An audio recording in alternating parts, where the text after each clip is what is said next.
अस्सलाम वालेकुम बच्चों। आज हम आपकी 8वीं जमात का 10वां लेसन पढ़ेंगे, मुसल्लाह इनकलाबी तहरीकें। सबसे पहले तो आप ये समझ लें कि मुसल्लाह क्या होता है। मुसल्लाह का मतलब होता है यहाँ पर कि ऐसी तहरीक जिसमें जो है हथियार का जवाब हथियार से दिया जाए।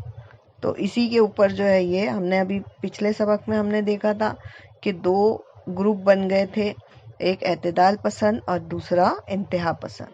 दोनों ने अपने तरीके से जो है वो लड़ाइयाँ लड़ी, लेकिन आपको एक थोड़ा सा आइडिया देने के लिए हमने कुछ जो है ऐसे फ्रीडम फाइटर्स जिन्होंने हिंदुस्तान को आज़ाद कराने के लिए मेहनत करी है, उनके बारे में थोड़ा सा हमने जो है वो इसमें आपको तस्वीरों के ज़रिए से बताया है।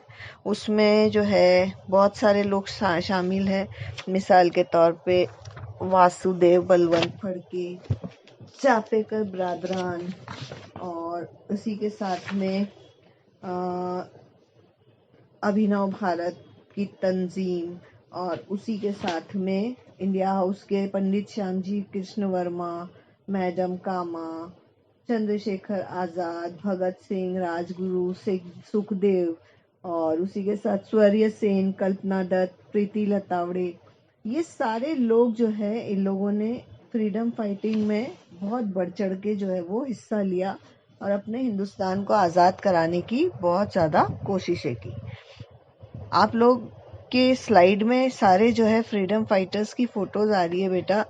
जब सरकार ने भी उनके नाम की जो है वो बनवाई थी, टिकट्स बनवाए थे, जो कि पहले हम वो लेटर वगैरह लिखा करते थे, तो वो लेटर के ऊपर हमको 5 रुपए का एक वो मिलता था स्टैम्प, और वो लगाया जाता था, और वो उनकी याद में ही वो स्टैम्प जो है वो निकले हुए थे फ्रीडम फाइटर्स के, जो हमारे रहनुमा थे हमारे मुल्क को आज़ाद कराने में, जिन्होंने जो है वो क्या कहते हैं उसको, अपनी जान जो है वो लड़ा दी थी।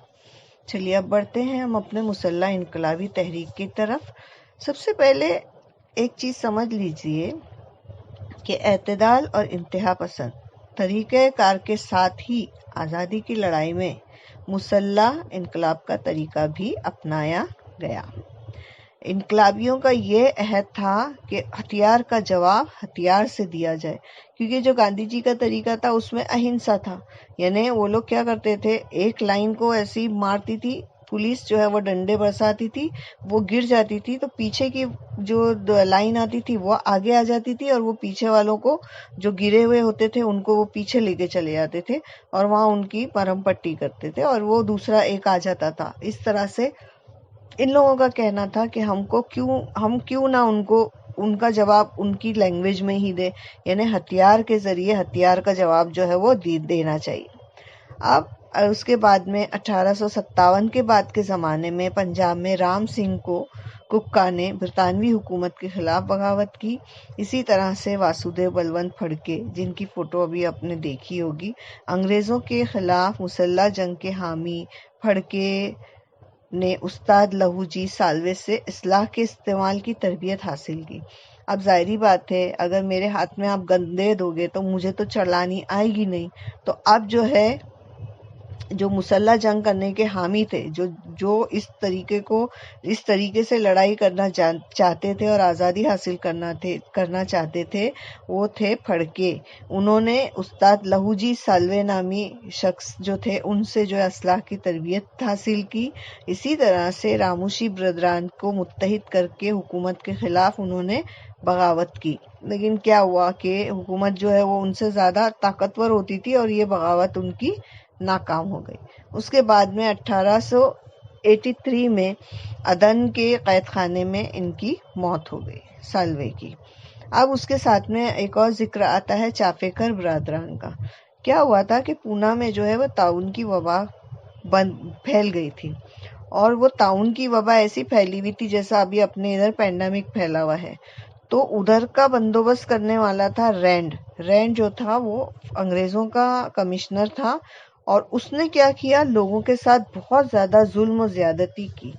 और उसने यानी उसने इंतजाम सही नहीं किया, उसमें बहुत सारे लोग जो है वो मर गए। तो इस जुल्म और ज्यादती का इंतकाम लेने के लिए दामोदर और बाल कृष्ण इन लोगों ने चापेकर ब्रदरान ने रैंड को 22 जून 1897 में मौत के घाट उतार दिया। देखो, ये जो है रैंड ने बराबर से टाउन का जो है वो सही से काम किया नहीं, बंदोबस्त किया नहीं, तो उसकी वजह से लोगों ने उससे बदला लिया और उसको मार दिया। जब इस साजिश की खबर हुकूमत को मिली तो इस साजिश की खबर देने वाले कौन थे? रोडर ब्रादरान। अब इस साजिश की खबर हुकूमत को देने वाले वरोध ब्रादरान का कत्ल वासुदेव चापेकर और महादेव रानडे ने कर दिया। अब हुकूमत ने तीनों को पकड़ लिया, चापेकर ब्रादरान को और उन लोगों को, महादेव रानडे को उन लोगों ने फांसी दे दी। अब चलते हैं बिरसा मुंडा की तरफ। ये जो थे बिहार के आदिवासी थे, बिहार के मुंडा आदिवासी। इन्होंने बिरसा मुंडा की क़यादत में हुकूमत के खिलाफ एक बहुत बड़ी जंग की थी। और इनकलाबियों के मकसद क्या थे उस वक्त, कि वो क्या चाहते थे? तो सबसे पहले अंग्रेज अफसरान को ज़िक पहुंचाना, यानी उनको नुकसान पहुंचाना चाहते थे। और हुकूमती निज़ाम को जब नुकसान पहुंचाएंगे तो अवाम के दिलों से अंग्रेज हुकूमत की दहशत और दबदबा जो है वो अपने आप खत्म हो जाएगा। और जब वो दबदबा खत्म होगा तो अंग्रेज क्या करेंगे? अंग्रेजों का इक़्तिदार का जो तख्ता था वो पलटने में आसानी हो जाती थी। तो इनकलाबियों ने इन मकासद को जो है वो अपनाया था कि सबसे पहले अंग्रेज अफसरान को ज़िक पहुंचाना, हुकूमती निज़ाम को नुकसान पहुंचाना, अवाम के दिलों से अंग्रेज हुकूमत की दहशत को ख़त्म करना और अंग्रेज इक़्तिदार का तख्ता जो है वो पलट देना। अब इसके लिए इन्होंने क्या किया? उससे पहले हम थोड़ा सा है ना सावरकर के बारे में पढ़ते हैं। स्वतंत्र वीर सावरकर कि उन्होंने क्या काम किए हैं। तो 50 बरस की उनको कैद बामशक्कत मिली थी, 50 इयर्स कैद की, और वो अंडमान की जेल में थे। माजी जन ठेप यानी मेरी उम्र कैद नामी एक खुद नविश्त सवाने उन्होंने कैद खाने के ज़माने में किया, जो मतलब उन पे गुजर रही थी उसको, उसकी यादों को तहरीर किया। 10 बरस के बाद उनको ये जो है अंडमान की जेल से निकालकर उनको रत्नागिरी भेज दिया गया। रत्नागिरी में सावरकर ने क्या किया कि जात पात के फ़र्क को मिटाने की कोशिश की, छूत-छात को ख़त्म किया और एक साथ खाना खाना और ज़बान की इस्लाह। एक साथ खाना खाना यानी हिंदू लोगों में जो रस्म थी, ब्राह्मण 4 वर्ण थे, ब्राह्मण, क्षत्रिय, वैश्य और शूद्र। तो शूद्र के साथ में जो है वो बहुत ज़्यादा छूत-छात से काम लिया जाता था। उनको जो है वो किसी भी चीज़ में शामिल नहीं किया जाता था, इवन उनके साथ में खाना तो दूर की बात थी। तो स्वातंत्र वीर सावरकर ने तहरीकें इसके लिए चलाई कि उन लोगों को अपने साथ लेके खाना खाया जाए। इसी तरह से 1938 में मुंबई में एक वो हुई, अदबी तकरीब हुई थी, उसकी सदारत भी इन्होंने की थी। और 1857 की जंग आज़ादी और जोसेफ मेज़ीनी की सवाने नामी ऐसी किताबें उन्होंने लिखी थी। ये एक थोड़ा सा वीर सावरकर के काम हमने देखे, समाजी और अदबी। और अब चलते हैं बाबा राव सावरकर की तरफ। बाबा राव सावरकर ने क्या किया था कि अभिनव भारत नाम की एक तंजीम थी, उस तंजीम के कामों को अंजाम दिया तो उनको जो है उम्र कैद की सज़ा सुनाई गई। इसी के अंदर यानी ये हम जो इनकलाबियों की तंजीमें पढ़ रहे हैं ना, ये कौन सी है? अभिनव भारत। और अभिनव भारत किसकी थी? स्वतंत्र वीर सावरकर की। उन्होंने सन 1900 में नासिक में मित्र मेला नामी खुफिया तंजीम कायम की और 1904 में इसी तंजीम को अभिनव भारत का नाम दिया गया। और तंजीम के लिए इंग्लिस्तान से इनकलाबी अदब और पिस्तौल वगैरह जो है वो मंगाई गई। और जैक्सन के कत्ल के मामले में जब ये सावरकर मुलविस हुए तो उनको जो है वो 50 साल की कैद बामशक्कत दी गई और उनको जो अंडमान की जेल में बंद किया गया, फिर अंडमान से उनको रत्नागिरी भेजा गया और इन्होंने जो है अपनी एक वो लिखी खुद नविश्त सवाने, उसमें माझी जन्म ठेप यानी मेरी उम्र कैद नामी ऐसी किताब लिखी। अपनी यादों को जो है उसमें उन्होंने तहरीर किया। इसी के साथ में अभिनव भारत के काम कर रहे थे बाबा राव सावरकर, अनंत लक्ष्मण कान्हीरे। तो बाबा राव सावरकर को उम्र कैद की सजा हुई और सजा का बदला लेने के लिए नासिक के कलेक्टर जैक्सन का कत्ल जो है वो अनंत लक्ष्मण कान्हीरे ने किया। इसी तरह से एक और वो ही तंजीम है अनुशीलन समिति। इन अनुशीलन समिति में वीरेंद्रनाथ कुमार घोष, अरविंद घोष, खुदीराम बोस, प्रफुल्ल चाकी, रास बिहारी बोस और सचिंद्रनाथ सान्याल, इन लोगों ने सब काम किए थे। तो वीरेंद्र कुमार घोष ने क्या किया था, ये तंजीम के कायद थे, मीन्स ये हेड थे। और अरविंद घोष थे, इन्होंने तंजीम को रहनुमाई की और मशवरे दिए। और खुदीराम और बोस और प्रफुल्ल चाकी ने क्या किया कि किंग्सफोर्ड नामी एक जज था, उसको उन्होंने कत्ल करने का मंसूबा बनाया और बम से हमला किया, जिसमें दो अंग्रेज औरतें हलाक हो गई। तो उसमें जो है खुदीराम बोस को फांसी दी गई और ये प्रफुल्ल चाकी को जो है वो उम्र कैद की सजा सुनाई गई। इसी तरह से रास बिहारी बोस और सचिंद्रनाथ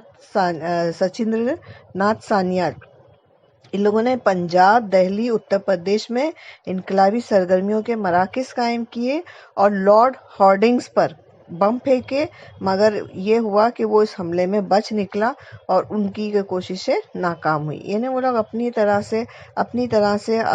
से बहुत सारी कोशिशें करते थे कि किसी भी तरह से जो है हम क्या कर ले, लोगों के ऊपर जो है वो हमले करते थे अंग्रेजों के, और अपनी आज़ादी हासिल करने के लिए ये एक उनका तरीका था। इसी तरह से इंडिया हाउस, पंडित श्यामजी कृष्ण वर्मा, इन्होंने लंदन में इंडिया हाउस की बुनियाद रखी। इसकी तस्वीर भी हमने आपको पहले बता दी है, साथ में हमने पंडित श्यामजी कृष्ण वर्मा की फोटो भी आपको दिखाई है। ये भारत में अंजाम दी जाने वाली सरगर्मियों की इमदाद का मरकज था। मीन्स ये जितनी सरगर्मियां चल रही थी वो यहाँ पे इंडिया हाउस के जरिए से चलती थी, इसी के तवस्सुत से। और जो लोग भारत से आला तालीम के उसूल के लिए इंग्लिस्तान आते थे, ऐसे सारे भारतीय नौजवानों को इंडिया हाउस जो है वो वजीफा दिया करता था। वजीफा मीन स्कॉलरशिप दिया करता था, उनको पैसे दिए जाते थे, उनकी पढ़ाई में मदद की जाती थी। इसी तरह से आपने देखा होगा, मैंने तस्वीर दिखाई थी मैडम कामा की। तो स्टेट गॉड मुनक्किदा आलमी सोशलिस्ट कॉन्फ्रेंस में भारत की आज़ादी का सवाल उठाया था इन्होंने। ये जब एक आलमी सोशलिस्ट कॉन्फ्रेंस हुई थी तो उन्होंने वहाँ पे ये उठाया कि भारत की आज़ादी का क्या, और इस कॉन्फ्रेंस में उन्होंने भारत का परचम लहराया था। इसी तरह से मदन लाल धिंगरा, लंदन में कर्जन वाइली को कत्ल किया, तो इनको भी जो है मदन लाल धिंगरा को भी जो क्या दिया गया, फांसी दी गई।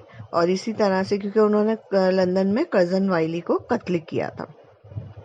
तो ये सारी कोशिशें थी। अभी हमने जो है इनकलाबी तंजीमों के काम देखे, इनके नाम देखे, उसमें अभिनव भारत, अनुशीलन समिति और इंडिया हाउस की।